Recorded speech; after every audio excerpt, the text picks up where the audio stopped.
हम लोग जो अभी एक्सपेरिमेंट करने जा रहे हैं तो उसमें हमको कौन कौन से ऑपरेटर्स की आवश्यकता होती है मैं आपको उसके बारे में बता देता हूँ। एक हमारे पास ट्रांसमिशन लाइन ट्रेनर की आवश्यकता होगी, हमको वेरिएबल पोटेंशियोमीटर की आवश्यकता होगी और एक हमको डीएसओ या ऑसिलोस्कोप CRO भी कहते हैं उसकी आवश्यकता होगी और मल्टीमीटर। इन ऑपरेटर्स की आवश्यकता होगी हमको इस प्रैक्टिकल को करने में। Welcome to the practical demonstration of subject antenna and micro engineering. Today we are going to demonstrate the attenuation in transmission line. So we are having a setup in which we are having a transmission line trainer kit, and we require potentiometer for giving different values of input and output resistances to the transmission line, and we are also having a DSO. You can also use a CRO if you are not having a DSO. So first of all we need to set the potentiometer values. As in the theory you can see here, the procedure is first we set the value of input resistance R 18 ओम करना है हमको R input, load resistance RL हमको 68 ओम लगाना है load and पे, और input में हमको फंक्शन जनरेटर से 0.4 volt peak to peak voltage देना है, और हम मेज़र करेंगे डिफरेंट जो सेक्शन पॉइंट्स हैं उन पे हम वोल्टेज मेज़र करेंगे और उनको कंपेयर करेंगे। उससे हमको ये पता चलेगा कि इन डिफरेंट लेंथ के सेक्शंस में कितना लॉसेस होता है। So we are going to note down all the values at 25 metre length, 50 metre, 75 metre and 100 metre length, the values of voltage. V1 will be fixed at the input and V2 will get at 25 meter point, 50 meter point, 75 meter point and 100 meter at the load end. So first I'll set the value of first potentiometer, which is of range 100 ohms. I am going to set this value using digital multimeter. So I am setting this range to 200 ohm, and as you can see we have already set this value. We can, if it is not 18 ohm, we can vary using this knob. हम ये knob घुमाकर value को 18 ओम पे set कर लेते हैं, जो कि हम इनपुट में लगाएंगे। लगभग 18 ओम ये हमने सेट करना है, ठीक है। लगभग 18 ओम पे ये सेट हो गया है। Now I am going to connect this probe to the other potentiometer which is of 500 ohm range. इसको मुझे 68 ओम पे सेट करना है। तो 60 ओम अगर मुझे सेट करना है तो आप ये नॉब घुमाकर सेट करेंगे। तो ये लगभग 68 ओम पे मैंने सेट कर दिया। तो अभी हमारे पास में इनपुट रेजिस्टेंस वैल्यू 18 ओम सेट हो गया है इस पोटेंशियोमीटर में, और दूसरे पोटेंशियोमीटर में हमने 68 ओम सेट कर लिया है। Now we'll do the connections. जैसा कि हमारे पास में ट्रांसमिशन लाइन किट में 4 सेक्शंस हैं वायर के, उन चारों सेक्शंस को हमको कनेक्ट करना होता है। तो सबसे पहले मैं ये चारों सेक्शंस कनेक्ट कर रहा हूँ। तो फर्स्ट सेक्शन जो 25 मीटर लेंथ का है उसको मैंने सेकेंड से कनेक्ट किया। As it is 2-wire system, both the wires should be connected.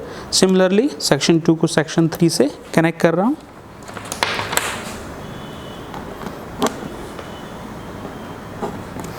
और section 3 को section 4 से connect करेंगे।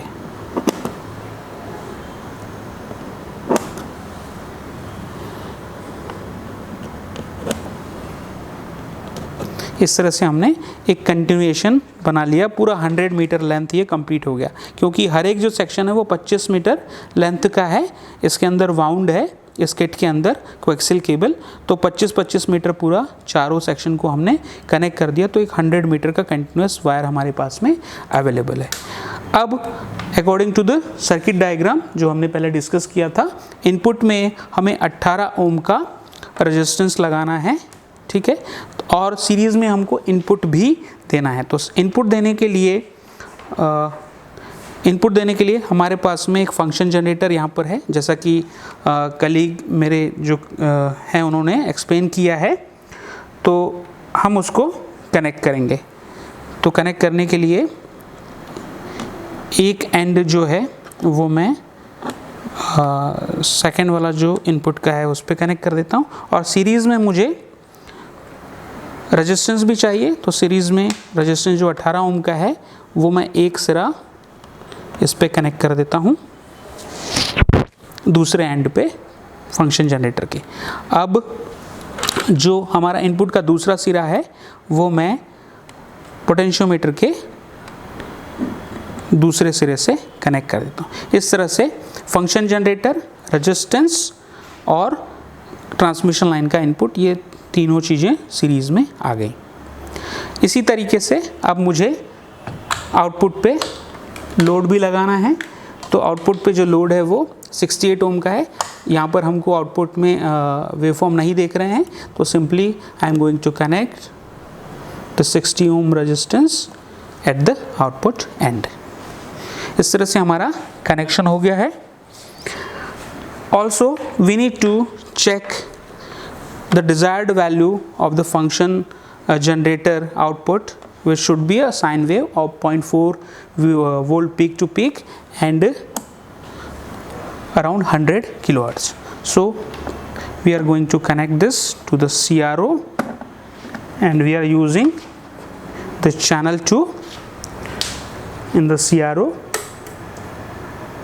for setting. As you can see the waveform in the DSO, which is sine wave, we have a selector which can be used to select the sine wave. Square wave is also there. तो ये जो है हम DSO में अभी देख रहे हैं, तो हमको एम्पलीट्यूड और फ्रीक्वेंसी सेट करनी है। फ्रीक्वेंसी हमें ये जो नॉब दिया हुआ है इससे फ्रीक्वेंसी हम सेट कर सकते हैं। आप देख रहे हैं यहाँ पर DSO में आप देख सकते हैं कि वेवफॉर्म आप वेरी हो रहा है फ्रीक्वेंसी, और मैं यहाँ एग्जैक्ट वैल्यू भी देख सक रहा हूँ कि ये मुझे 100 किलोहर्ट्ज़ पे सेट करने के लिए कितना नॉब घुमाना है। तो ये मैंने अराउंड 100 किलोहर्ट्ज़ पे ये फंक्शन जनरेटर को सेट कर लिया है। अब मुझे एम्पलीट्यूड वैरी करना है, तो एम्पलीट्यूड के लिए यहाँ पर नॉब दिया हुआ है, एम्पलीट्यूड का नॉब। तो एम्पलीट्यूड को नॉब को मैं घुमाकर, आप देखिए यहाँ पर एम्पलीट्यूड जो है वो वैरी हो रहा है। एम्पलीट्यूड आप देख रहे हैं कि 1 division is 100 millivolt. This scale is 100 millivolt for 1 division in vertical direction. So if you are varying, we have to choose 4 divisions peak to peak.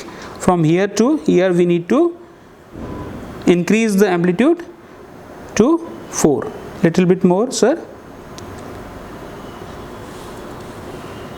तो it is around 0.4 volt peak to peak, ठीक है। तो ये 100 milli volt है, तो 0.1 volt हो गया ये 0.1 वोल्ट एक सेक्शन का। तो ऐसे हम 4 सेक्शंस सेलेक्ट कर लेते हैं। Frequency we have to select at 100 kilohertz. Kit में जो उपलब्ध फंक्शन जनरेटर है उसको हमने DSO पे वैल्यूज़ को देखकर सेट कर लिया है, एम्पलीट्यूड और फ्रीक्वेंसी। तो चैनल 2 पे हमने यहाँ पर लगाया हुआ है DSO के, हमने वैल्यू सेट करी हुई है 0.4 volt peak to peak DSO में, और फ्रीक्वेंसी हमने सेट किया हुआ है 100 किलोहर्ट्ज़। 100 किलोहर्ट्ज़, अराउंड 100 किलोहर्ट्ज़ हमने सेट किया हुआ है। अब हमको ये जो किट है इसके डिफरेंट पॉइंट्स जो 25 मीटर, 50 मीटर, 75 मीटर और 100 मीटर पे हमको आउटपुट वैल्यूज़ देखनी है। इसमें जो वोल्टेज वेरिएशन है अगर वो कम हो रहा है इसका मतलब एटेन्यूएशन है इस ट्रांसमिशन लाइन के कारण एटेन्यूएशन कुछ हो रहा है, उसमें कुछ कमी आ रही है, तो वो हम वैल्यूज़ मेज़र कर सकते हैं. We can take the screenshots of the DSO also. तो first I am going to connect this channel number 1 to the output of the first section. ठीक है, फर्स्ट सेक्शन जो है 25 मीटर का, उससे मैंने कनेक्ट कर दिया और चैनल 1 को मैं ऑन कर रहा हूँ. चैनल 1 एक मिनट,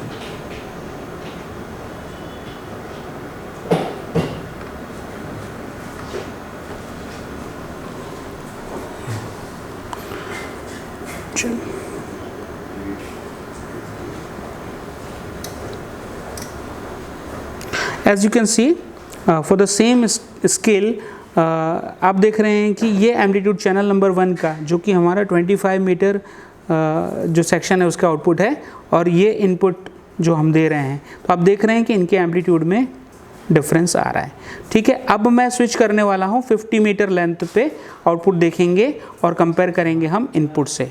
तो I am going to switch it to the next section output.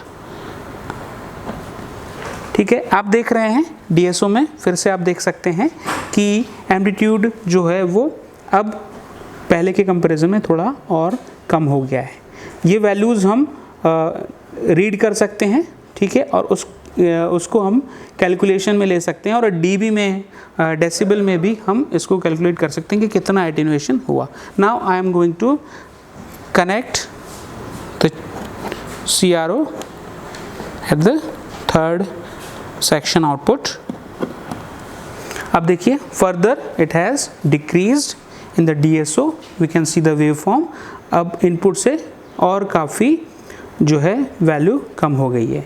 ठीक है, scale is same for both the channels. 200 millivolt, it has auto switched to this value, but we can compare the values of input and output. This output at channel number 1 is at output of section 3 of the transmission line trainer. Now we go to the end of the transmission line at the load end and see what is the output.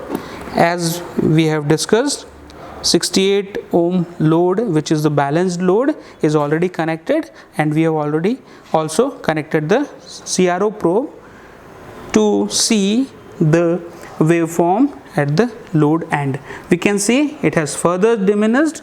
We can observe that the value at the output is less than the value at the input, and we can measure these values and we can compare, and we can calculate the attenuation in decibel using the formula 20 log V1 upon V2.